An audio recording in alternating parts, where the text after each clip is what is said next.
because I think my most difficult patients who have found some success with splints, I think you raised a great point that they're not wearing the splints during the day. And I think that's where really you guys come in to really strengthen and to stretch and relax everything. Hello, Protrusive, I'm Jazz Galati, and welcome to another episode of the Protrusive podcast. Today, I am recording this introduction on International Women's Day. And I'm so proud to be sharing this episode with a fantastic woman. Her name is Krina Panchal. Krina Panchal is a TMJ physiotherapist, and I'm a huge believer in physiotherapy to the management of your TMD patients. And I'm going to let her explain why it's so important and how we can collaborate. So this episode is basically going to cover when, why, and how to involve a physiotherapist in the management of your TMD patients. Like, I often refer my patients, especially when they have chronic pain. Chronic pain is a completely different beast to someone who's got acute TMD. So chronic is like when it's been more than 6 months. And what happens with chronic pain is that they develop something called chronicity, meaning that the nerve signals that fire from the brain to the site of pain, they get sensitized over time. And even though that initial inflammation or strain it heals, the pain signals are still firing. So chronic pain is a completely different beast. So we can't just rely on advice and appliances. We need to involve a fantastic specialty of physiotherapy because they are really, really useful for helping our patients who suffer from TMD. And if you've ever wondered how to get in touch with one, what kind of diagnoses they can help with, then this episode will clear that out for you. The protrusive dental pearl I want to share with you today is something I actually learned from Krina Panchal's Instagram. She saw a dentist who made her a Brux's checker. At that time, I had no idea what a Brux's checker was, but it seemed really interesting, like right up my street, on the theme of bruxism and parafunction. So I did some more research and I learned a lot from her video. It's basically like a thin foil. Imagine like a really, really thin Essex retainer, like a foil, and it's red. And what happens is that when you grind or clench, or when your patient parafunctions on the foil, they make a little mark. They make a little pattern. So it's helpful in diagnosing people who've got parafunction, but more importantly, which teeth touch and when do they touch. It gives you that sort of diagnostic information. I mean, in the literature for the Brux's checker, it's referred to as the ECG of occlusion and bruxism, which I found very fascinating. So I made a YouTube video, about 6 minutes, all about the Brux's checker, giving my honest reviews. Because what I did is I tried it on myself, I tried it on my nurse, I tried it on my patients, and I have to tell you, to give you a spoiler, I'm a big fan, right? Like, I'll make it tangible. I had this one patient who came to see me because he wanted some bonding. And he came to me as a second opinion because his existing dentist, my principal, was not quite ready to do some bonding on him because some other bonding kept chipping. And so my principal thought, you know what, I think there's some bruxism going on. I think you should see Jazz because this is the kind of stuff he deals with. So he came to see me and I wanted to know the chipping that he was having on his anterior composites.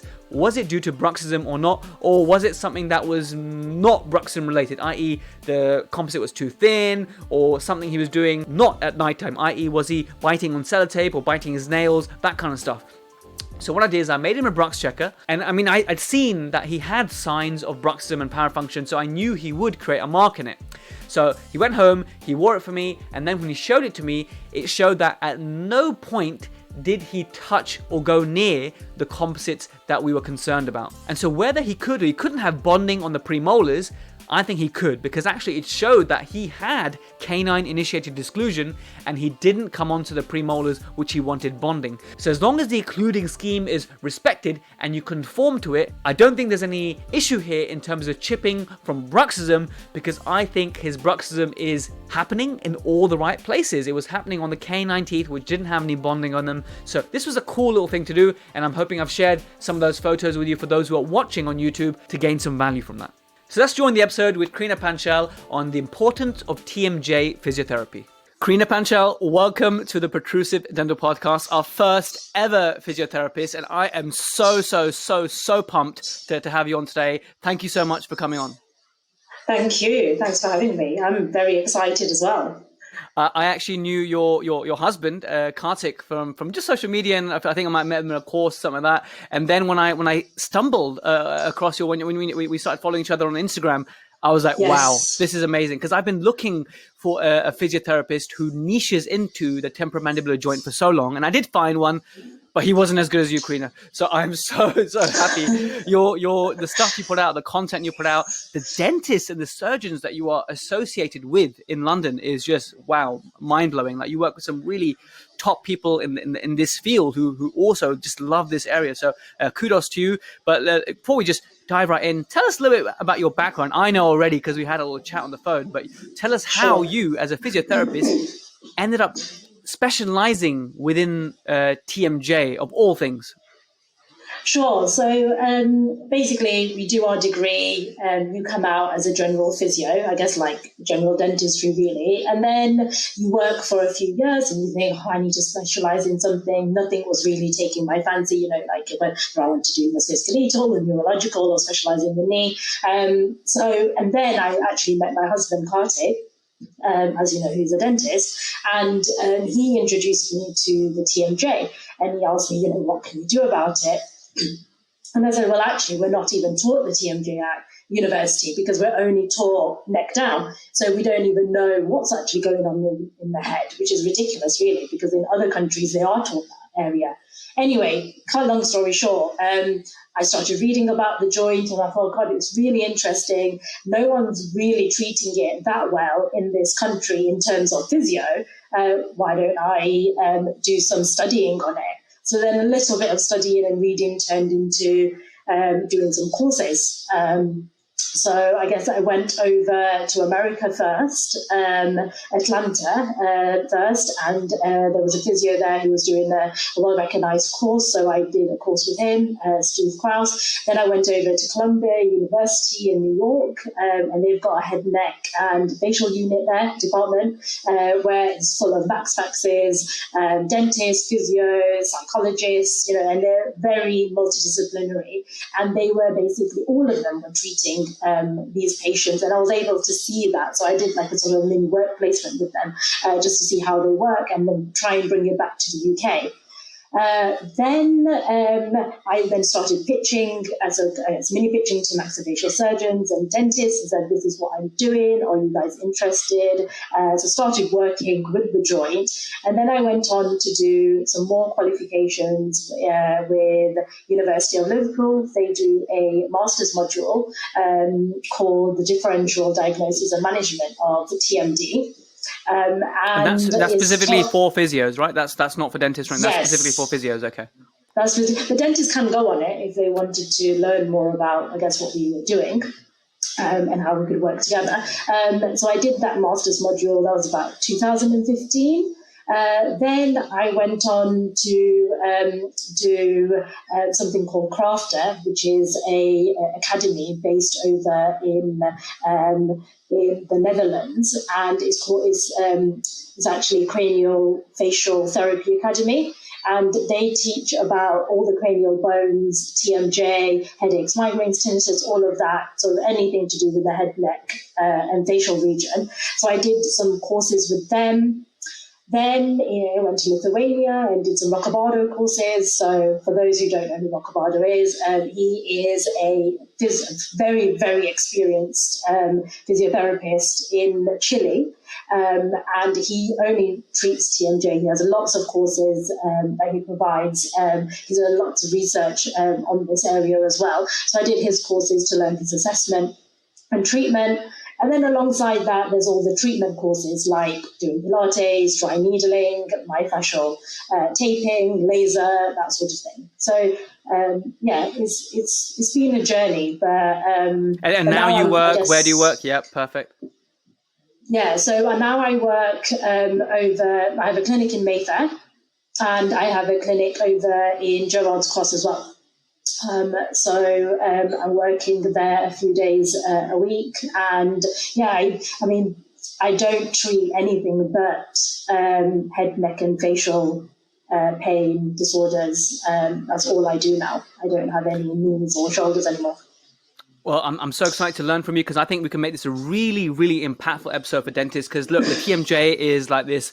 It's a dark art, right? Like you said, when as a physio, you came out and they don't teach you anything about TMJ. Well, yes, we learn anatomy of TMJ, but ask any dentist, okay? In fact, most dentists, ask them to draw you a temporomandibular joint, okay?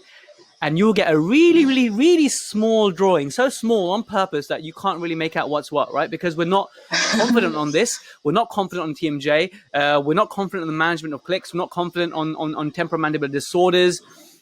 It's a massive area that is only really delved into in postgraduate, and even then, there's a scarce amount out there. So I think I'm so excited. We're going to learn loads about from you today. I first learned about Mariana Roccabado a few years ago. Then I learned about the Roccabado Pain Map. Now, yes. I think earlier on, and maybe it's episode 6, 7, 8, something like that, I actually gave that as my protrusive dental pearl. Like, you could download the Roccabado Pain Map. And so it's amazing when I spoke to you on the phone that you said that you've had training from Roccabado and these great institutes, and you've been chasing these institutions to be really at the top of your game. So that is absolutely amazing. So I'm gonna crack on and ask you the first question. Okay, so you've told us about your journey and niching down into TMJ. Tell us what evidence is out there that physios or TMJ physios are actually useful for TMD. Like, there is some evidence about, like, acupuncture, and it's debatable whether the evidence is good enough to say that acupuncture is good for TMD. Even the stuff on splints is abysmal. Like, there's a lot of evidence suggests that splints don't do anything at all. Other studies will show certain types of splints will make things worse, but there isn't high quality evidence. So where's the stance on the evidence behind physiotherapy for the temporomandibular joint? So evidence, basically, I think if we start with the NICE guidelines, which was published in 2016 by Andrew Sidebottom, he was one of the authors, and he's a maxillofacial surgeon. He specializes in TMD in terms of surgery. But actually, I've spoken to him recently, and he does not advocate surgery for TMD at all. And he would rather that these professionals deal with patients who have TMD. So that would be a dentist first, who often, you guys already know what you guys do, make splints. But then also it's important to note that psychological services like cognitive behavioral therapy is really important as well, because there is always a psychological distress in these patients and anxiety. But then also, lastly, and this is where I can help him, is with physiotherapy. And they've collated a lot of evidence to show that physiotherapy, especially alongside splint therapy, works better. Because if you imagine when you have a splint, the patient doesn't have relaxation of muscles instantly. It takes some time. Plus, they're not wearing it during the day. Usually, they're given instructions to wear it in the nighttime.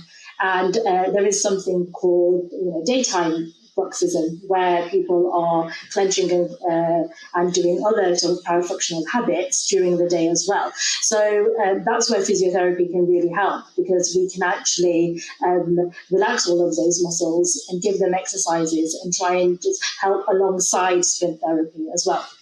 Then the other guidelines that we use as well is by the Royal College of Surgeons of England, where in 2013 they recommended physio as non-invasive treatment instead of having surgery, and trying that first before they go and do any irreversible treatments, really. And then I searched for systematic reviews rather than individual journal articles, really. And in this systematic review in Journal of Oral Rehab, 2010, they found that there was some evidence that the following can be effective in alleviating TMD pain. And that was occlusal appliances, acupuncture, but also then jaw exercise and postural training, which is what I can help with. Amazing. Yeah. Do you want to show some more? Yeah, we got loads of evidence. Yeah. Lovely. Yeah, and then after post-op surgery procedures, said that physiotherapy was really important in achieving good results. Again, another systematic review saying physiotherapy was useful, and then basically another systematic review as well. So that one needs to be deleted because that's for something else. Awesome. We'll do that. John will do that. So no, that's amazing. And it looks like there's plenty of evidence out there that you guys are an important part of the team. I don't think enough dentists refer to their physiotherapists enough, and I think there's a huge benefit. And to the extent that, yes, I knew about in the UK we have the ACP TMD. Like this is where you can find a locally trained TMJ, a TMJ physio, if you like. I struggled to find one that I could, that was close enough to my patients that I could really have a chat with and have a connection with. So actually, I took it upon myself, and I hope you don't take offense by the screen, to actually read up, and I've learned a few of the exercises that you guys prescribe and some manipulations that I've started to do to help. But now that I found you, Karina, you've already had one referral from me already last week. So I'm definitely sending them to you because you're the gal who knows what to do. But I think every dentist can learn a few things so that if their patient will take some time to find their physiotherapist, that a few simple things might be able to help their patient. So I think it's great, and I'm so glad that, like I said, I found you. I'm very, very grateful for that, and of course for this episode. So you're going to share so much more. So we've talked about the evidence. What do you think? And I've just switched over the questions a little bit, Karina. Is of all the things, what is the biggest etiological factor for TMD? What do you think in your cohort of patients? What's the biggest etiological factor? So this, as you probably already know, is a very big question. I can't really say that there's even one or say there's the top three, but there is some evidence out there. So this is the OPERA study, which basically means orofacial pain prospective evaluation and risk assessment. And this was released in 2011. And what they did, it was based over in America. And what they did is that they recruited about 3,000 TMD-free participants, all aged between 18 and 44, men and women equally. And they did lots of physical examinations, filled out questionnaires, had tissue samples collected, and they agreed to having follow-up re-examinations and questionnaires. And what they basically found was that 3.5 to 4% of those 3,000 participants actually developed TMD. And then what they wanted to see is, well, what were the risk factors and what was causing them to have TMD? So they actually found that the incidence of first onset TMD was 3 times higher if someone had IBS. It was twice as high for people who reported lower back pain, 3 times as high if people reported genital pain, which is a bit vague, but that was interesting. And those who had tension headaches, it was also sort of associated as well as fibromyalgia, fainting, insomnia, and ringing in the ears. So what this actual study is showing, if you look at the flow chart, if you look at the pink part at the bottom, that's basically telling us that genetics is involved with TMD, where everything is subject to genetic regulation. So whether something is upregulated or downregulated. Then it goes on to say that high psychological distress is also related. So most patients who have TMD will have some sort of psychological distress, and that could be with depression, anxiety, mood disorders. But then what was also interesting is that with the purple area, where it's got the high state of pain, they basically had a decrease in pain inhibitory pathways and an increase in pain facilitated pathways. So they were prone to actually feel more pain, because their physiology was programmed that way. And all of that is then also subject to the environment that you are in. So if you live in a certain area, for example, if you're in London and you have a very stressful life with commuting, or the pandemic is going on, that then adds to whether you would get TMD or not. And all of this contributed to the onset and, more importantly, the persistence of TMD. So then to find actually one etiological factor is actually quite difficult because it's so multifactorial. And what I usually find with my patients is that, there's so many patients who Brooks, for example, and some are not in pain at all, and some have a little bit of tooth wear, and actually they're in 10 out of 10 pain. What is it?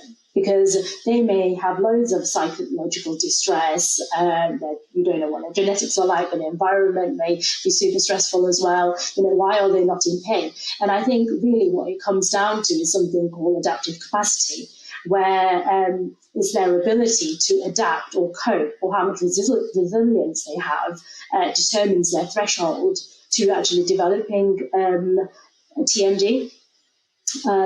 Karina, I totally agree. One of the splint episodes, actually, I talked about this as well. About I talked about two things: adaptive capacity, and you're totally right. The resilience is such a great word to use there. And the other thing I talked about was the weakest link theory. Is that some people, their weakest link might be the teeth or the periodontium. And that's why the teeth go loose. For other people, their bone's hard, their teeth are resisting it, but all the sort of damage is happening in the temporomandibular joint. But the theory I used to have, Karina, some years ago, is that I used to subscribe to this theory, very dentist-based. Like, we think that if there's true trauma, that would result in pain. For example, my background is I thought temporomandibular joint disorders were caused by micro trauma and macro trauma. So macro trauma is like a punch to the jaw, or a road traffic accident, or a brawl on a Saturday night. Or a micro trauma would be the clenching, the grinding, the pen biting, the nail biting. But the problem with that, Karina, I'm sure you'll agree with me here, is that's a very biological model, i.e. there's trauma, hence that causes pain and problems.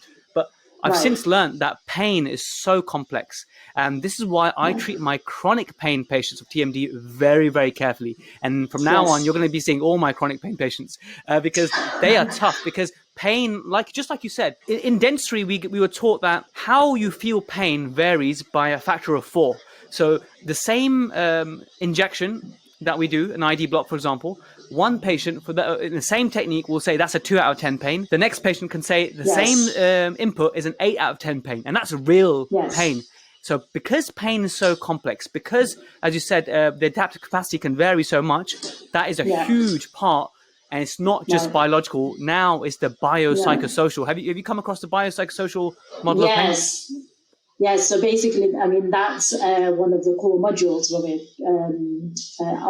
do physiotherapy as a degree, that we have to work in a biopsychosocial way. And that's why I think the OPERA study is so important for TMD, because it actually showcases the biopsychosocial model and urges all practitioners who are working with TMD to actually look at these things. And it's not just a case of just looking at the joints or just looking at the masseter and doing Botox, for example. There's so many other things that you should be looking at. And it takes time. If you're treating a TMD patient, to have a quick 10, 15, 20-minute appointment is never enough. I don't know if you think the same, Jazz, but these patients drain you. I mean, this is why I actively said in one of my first episodes that I did in the Splint series was like, hey, you know what?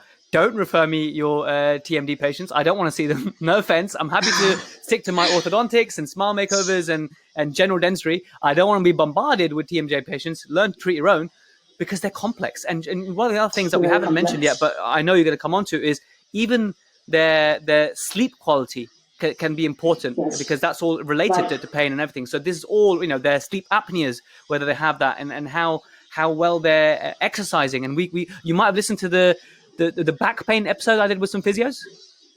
I haven't. No, that's the one that I haven't listened to yet. Oh, you might like that. You'll be like nodding the whole way through. These are really cool switched on physios. But I'm so glad I've got you on today for the TMJ. Is there anything else you want to tell us about the OPERA study? No, that's just it. Just the fact that it was biopsychosocial, and it's important to take all of that into consideration. Perfect. So, Karina, what's the number one thing that you treat, i.e., what's the most common diagnosis you will make? So, for example, to dentists listening, we have these diagnostic terms we use, like, for example, now, hopefully, we're not just writing TMD for everyone, because that's so vague, right? But that's what a lot of dentists do, like, diagnosis, TMD. Yeah. There's so much more to it than that. So within TMD, there could be like, intra-articular, there can be muscular, there could be all sorts. And, I've shared once for the different classification system is very complex. But what's the main Yeah. diagnosis that you see? The main diagnosis I see would be myofascial pain, usually referred from the neck to the face or vice versa. Now, I think maybe if I explained what myofascial pain was a little bit, so basically what ends up happening is that you get myofascial pain is trigger points within muscles. But what's a trigger point? So you have a muscle, okay, and it's made up of fibers, and they're in nice straight lines, right? And then when you want to do a contraction, these fibers come together, and when you want to relax, the fibers are apart. But usually, with someone who's got TMD, for example, in their masseter or their pterygoids, their fibers are together like this because they're contracted and in spasm, but then they're slightly twisted as well. So then, during function, if you're trying to open or close or use the muscle, it's hard for the muscles to come apart. So then you're only using the other fibers that are left surrounding this trigger point to then do the work for you. So the muscle is not as effective. But what actually happens at this trigger point, because the trigger point is in the middle there where the neuromuscular junction is, and effectively, in simple terms, it's a knot, and it's ones that you can feel in your masseter. What actually ends up happening there is that you get local inflammatory response to a small level. You wouldn't get swelling there, but there's inflammation there. And then you end up with a loss of oxygen, a loss of nutrient supply, and you get the shortening of fibers, which is why you're also contracted. And that creates the trigger point in that area, which is the knot. Okay. Now you can have active trigger points. So that's where maybe if you've been for a massage somewhere and someone really digs deep into your knot and you've got that sustained pain, what you can sometimes feel is that, of course, you'll feel pain where they're pressing down, but then you may feel pain somewhere else. And you think, well, that's so far away from where they're actually pressing.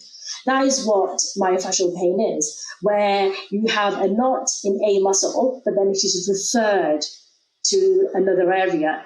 So then when it comes to TMD specifically, if I share a slide here, so this is basically, so if you have a look at the masseter, you can see that there's a trigger point within the masseter. I mean, there's lots of trigger points, that's just one. But you can see in red where it refers to. So it actually can refer to the TMJ joint within the ear. So a patient may present to ENT, for example, and say, I have ear pain. And then the ENT can find nothing, because actually it's coming from the masseter, for example. Pterygoids the same, refers to the ear. But then if you look at the other three pictures, where you're looking at the neck muscles, and really these are where, if someone's got a forward head posture, they're going to have trigger points in these areas. So the SCM, sternocleidomastoid, trigger points within there refers to so many parts of your head and face area. So this is basically one of the main areas that I treat. And then in terms of treatment, what I would usually do is find where all these trigger points are, of course, note all of that down. But then I do something called dry needling, which is specifically for myofascial pain, where it's the same needle as acupuncture needles, but it's based on Western medicine rather than Chinese. It's just the same needle.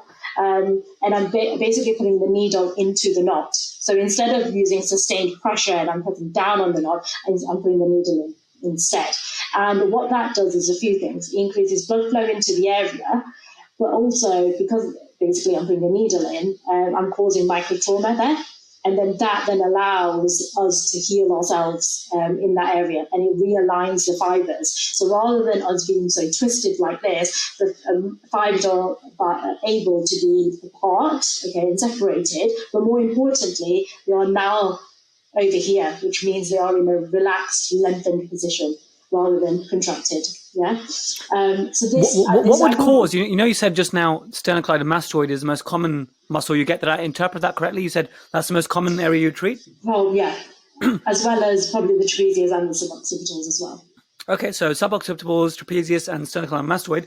So why? What would cause? Is it postural related?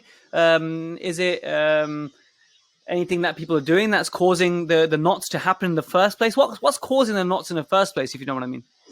So it will be sustained postures. So it doesn't necessarily have to be forward head posture. It can also be that you are, you may have great posture at test work, you may have great posture, great chair, great desk, everything, but maybe they've got several screens and they're just looking to the screen onto the side constantly. And to maintain that position is what then can cause a trigger point. So like dentists, for example, I see every time I go to the dentist, and my husband as well, is that they have loops, but they're in this position for such a long time.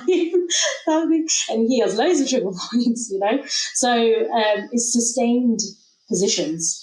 It's not always poor posture, it's more sustained positions. We're not made to stay so still.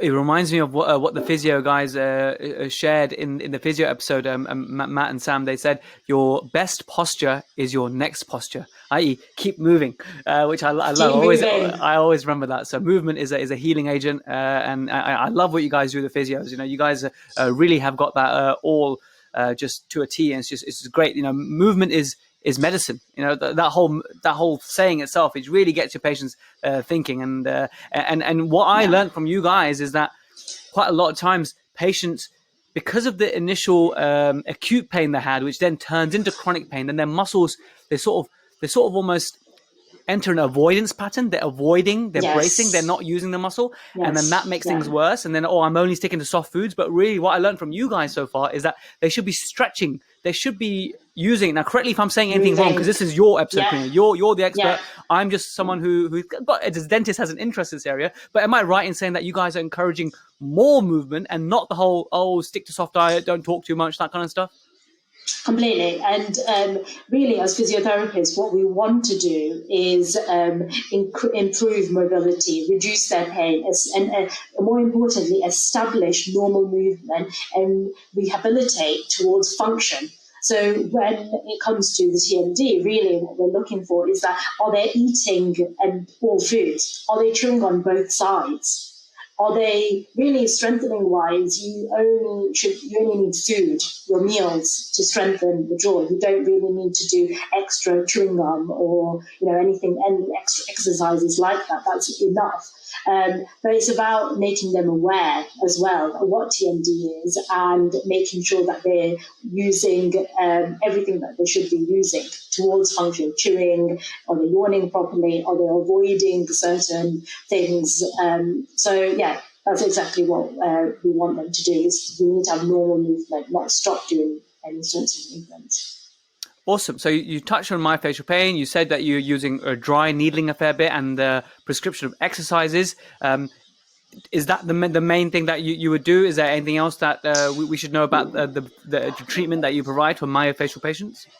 Yeah, so there's, I think in literature, when they talk about physiotherapy, they obviously talk about the exercises, but there's also something called manual therapy, which is where we are mobilizing a joint. You can do all joints. So it's not like chiropractic treatment where you're cracking anything.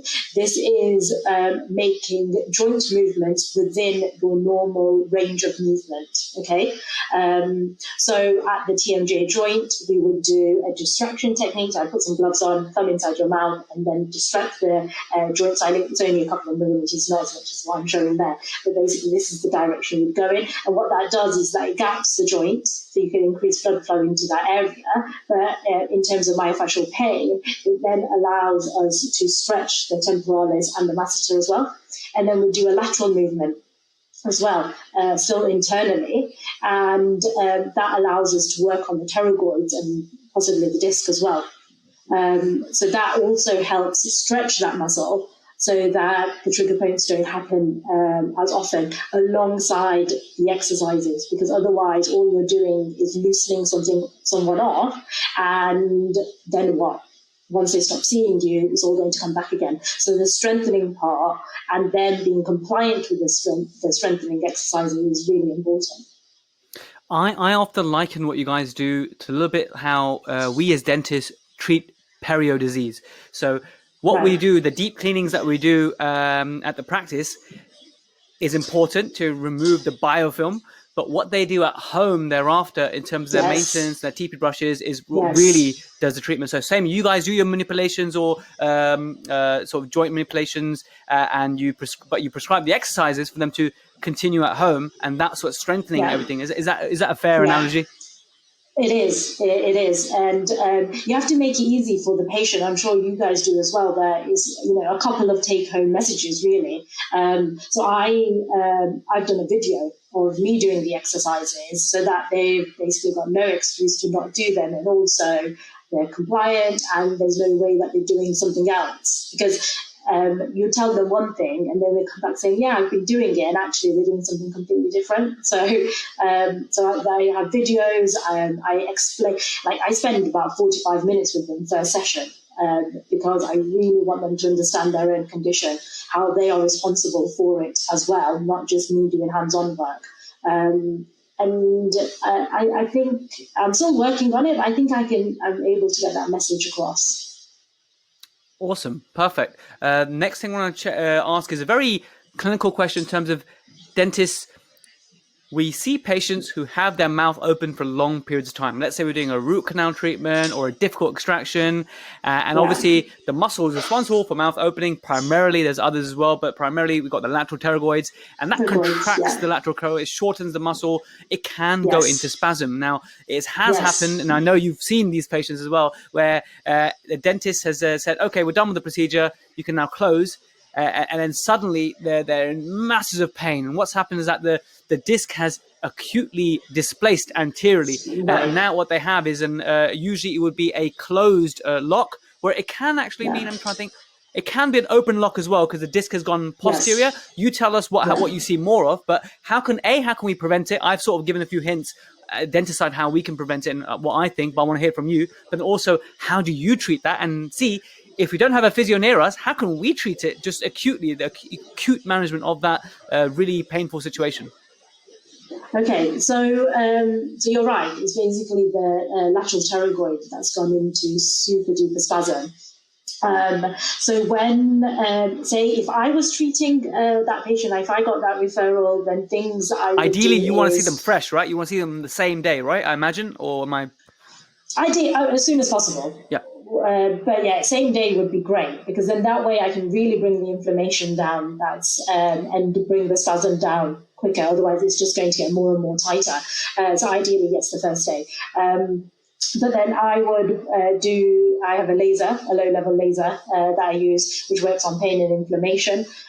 So I would do that around the actual jaw joint, and I always take it down into the masseter, because this masseter starts going into spasm as well after a while. And usually with these patients who end up with these acute locks, they probably already had underlying TMD symptoms before, but it wasn't recognized. Maybe the dentist never realized, or they did, and they didn't think it was that bad. And sometimes patients have no idea that they even have a click or a pop, or they grind or clench. So, Karina, I just want to add one thing for dentists out there. This, we all have, Karina, we have these patients and we hate them, right? And it's this kind of patient who you say open, and within about 6 seconds, just usually a 6-second mark, they start closing again. And they say open again, and they keep closing, okay? Yeah. These are the patients. These are one risk factor that you can see that, hey, why does this patient keep closing? They're obviously struggling in a muscular state to keep open. So these are patients that will really benefit from using a mouth prop to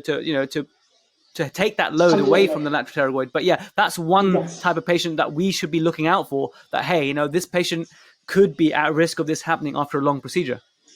Exactly. And then I would do the mobilizations again. So because with the mobilization, as I said, with the distraction technique, I'm able to gap the joint.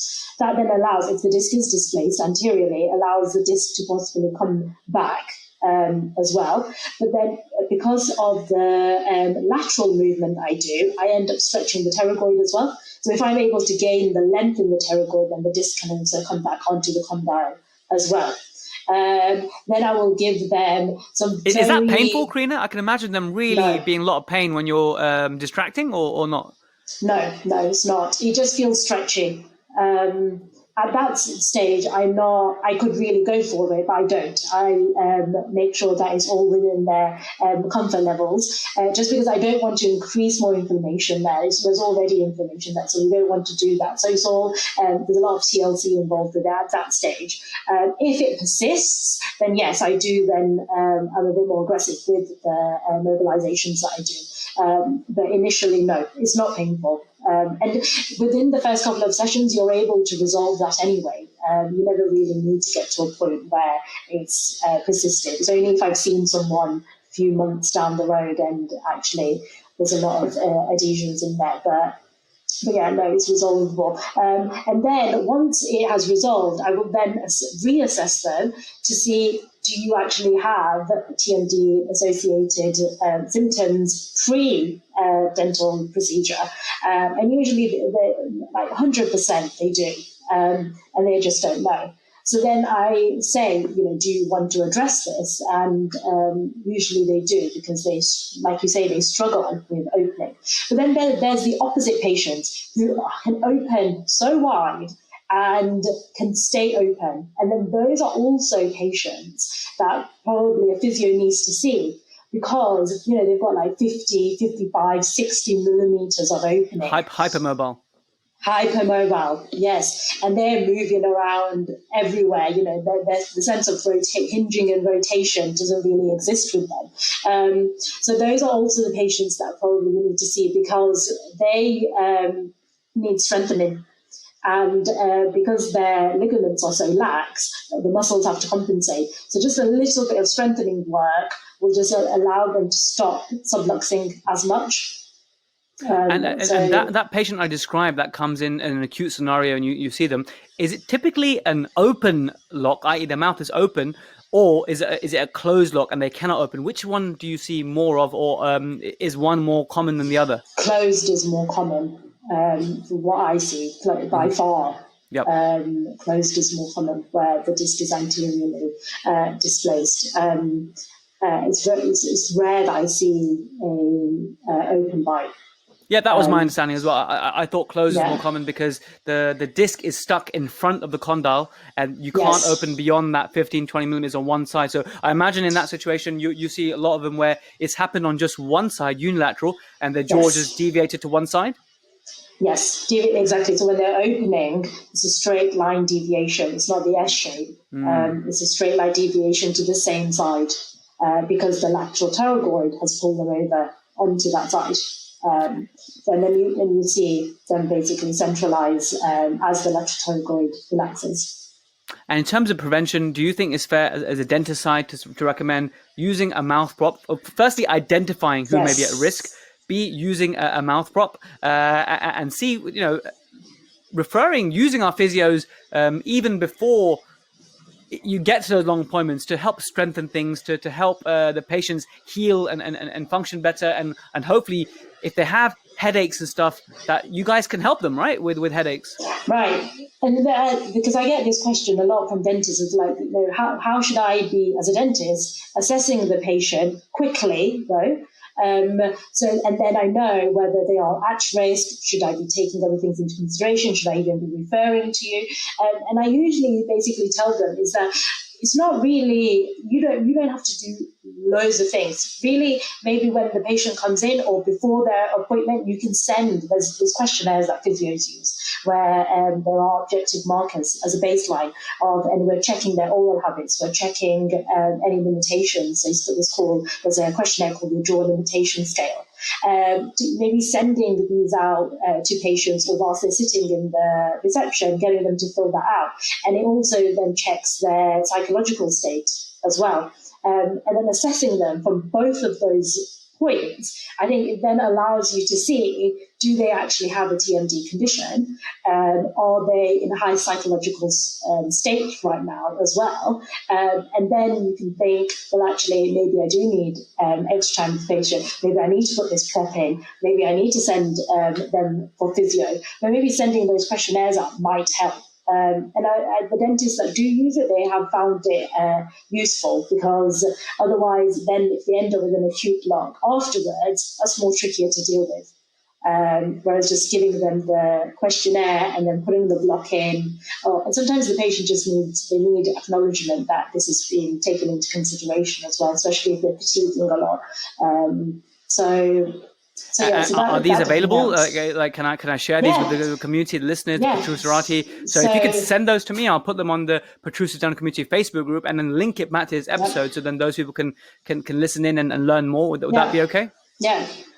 And I think maybe the other thing as well is there's like the myofascial pain chart as well. So I think if dentists just learned, where a few of the trigger points were, and if they found that actually they were active, so not just palpating actually on the joint, but palpating maybe some of the neck muscles as well, that might also help you to reach the diagnosis of actually maybe we need to refer to max fax, because a lot of dentists refer to max fax, right? And if the max fax is writing back to you and saying soft night guard, nortriptyline and jaw exercises, then really those are the kind of patients that I should be seeing as well, or any physio near you should be seeing as well, and especially if their symptoms don't resolve. After all of those things, then something more needs to be done. And it'll just, I think, maybe make your life a little bit easier, because maybe the dental procedure will go more smoothly from a pain point of view. Brilliant. Have you found, just a few accessory questions I want to ask you, have you found that the most complex patients are those chronic pain patients that have also got fibromyalgia and all the other things going on multiple systems? And your line of work, I mean, it's difficult. Like any medical practitioner, any physio, any dentist, we can't always give 100% guarantee. We can try our best, but in those most difficult patients, what percentage of success can you get on those? Do you think? You may not be able to promise complete resolution, but you might be able to say, look, we're hoping for an improvement in your case, very complex case. Give us a flavor of that. So when I get referred a patient like that, in my assessment process, there's a lot of talking to and fro. It's a conversation. It's not just me telling them what's actually going on. In that, I will tell them that because they have fibromyalgia, IBS, it's been going on for 10 years, for example, it's difficult to say what the actual success rate is going to be. And I'll list out, like, say, the opera study, and just my own experience as well, is that because it's so multifactorial, all I'm actually doing is working on the joint and the surrounding muscles. Now, if that is 100% the reason why they are in pain or whatever their presenting symptoms are, then I'm quite confident that I will be able to resolve their symptoms. But if they've got a person at home that drives them crazy and they're adding to their stress, and that's 50% of the reason why they're in this situation, then I can do nothing about that. So I'll try and explain it to them like that, that it's so multifactorial and there's a lot of self-management involved. So, I mean, success rate wise, it just depends. Oh no, I love what you shared there. I love the way you put it. If these areas are 100% contributing to your pain. So I say the same thing to my splint patients, because as a dentist, I cannot treat headaches, and I don't treat headaches. Okay, so as a dentist, I do know, for the record, any dentist, we cannot treat headaches. We cannot diagnose headaches. Be careful. However, I will take a headache history and I will say, look, what I'm treating here is prevention of your parafunction, prevention of your grinding, damaging more teeth. And some of my patients have found that if that was the trigger that was causing the muscles into overdrive, that was then also contributing to your headaches, then that's a percentage of success we're going to get with your headaches. And I love that, what you shared, because it's very similar to how I say as well. But I think there's definitely a role in there for you, because I think my most difficult patients who have found some success with splints, I think you raised a great point, that they're not wearing the splints during the day. And I think that's where really you guys come in to really strengthen and to stretch and relax everything. And I think there's a whole adjunctive therapy alongside the splints that we provide. Exactly. And I think there's a huge role that you guys have. Yeah, and I don't think it's either or. So it's not like you see a dentist or you see a physio. Ideally, and in my training, all allied health professionals, we are trained to work as a multidisciplinary team. So when I entered the world of TMD and specializing in it, it was just surprising of how non-multidisciplinary it is. Like, everyone's doing their own thing. And actually, I think that if we all just grouped together and said, okay, well, you're great at this, you're great at this, and so when I see a patient who has what you're great at, then I can send them to you. So what I really, really want to do is create awareness on what I'm doing. I want to know what other people are doing. I'd love for people to get in contact with me and say, oh, I'm also treating this is how I can help you, and this is how I can help them. And and just creating awareness that this exists, because sometimes splints aren't working, or sometimes nortriptyline and amitriptyline isn't working for them, or maybe they just don't want to do it. They're not compliant with those sort of treatments. Then there are other things out there. And I think if we're able to get in contact without the threat, then it's only to the benefit of the patient, really. I completely echo what you're saying, because I think we do need to work more as a team. And I think many of the dentists listening to this today, they'd probably be like, if it wasn't for the earlier tip I gave as a pearl to check out ACP TMD, they'd be like, what? There's physios who do TMJ? What? I mean, these dentists probably don't even know you guys exist. So that's the point of getting you on today, so we can discuss this kind of stuff. And it's been really great talking to you about this. I think I've covered the main questions, but I just wanted to give you a quick fire question. According to what you believe, can you palpate the lateral pterygoid or not? So there's a lot of controversy on this. I personally think that you cannot, because we were taught that you put your index finger through up to the zygomatic arch, and then you go cranial, and then that is basically the lateral pterygoid head. So then you do that, okay? Then at the University of Liverpool, when I did the master's module, we had divers, and when we actually lifted all the flaps and tried to find where the lateral pterygoid was, actually we were touching the medial pterygoid. So I just thought, I don't know whether I'm on the lateral or the medial here in a patient. So I concluded that you can't. Same some here. People believe they can. Yep, same here. I agree with you. And although I haven't, I've worked with cadavers before as a first-year dent student, but back then I didn't know what TMJ was, so I wasn't even looking for I didn't know what lateral pterygoid was back then. So now that I've read the studies where they've worked on cadavers to see, hey, through a cadaver, while we can see, can we palpate using the technique that we use in the chair? Can we palpate the lateral pterygoid? And these studies have shown that no, we just can't do it. We can't predictably do it at all. And the pain sort of perception that people, when you do this test, supposed test for lateral pterygoid, there's 100% chance to a patient going, that really hurts. Okay, so it's not a great test for that reason as well. So what I do is I test for lateral pterygoid by against resistance. So perfect. So put my hand. So those listening, put my hand under the chin, get them to open up against resistance, and that's obviously putting load, if you like, or providing resistance to the lateral pterygoid. Is that how you would do it as well? Yeah, that's exactly how I would do it. And then I would then safely say that actually there is tightness at the lateral pterygoid, or there's pain at the pterygoid, depending on what they report. And then also measurements from lateral excursion, and seeing if there's discrepancy there. That also adds to the picture of what's going on, and then deviations, S shape, C shape, that sort of thing. So that then all just adds.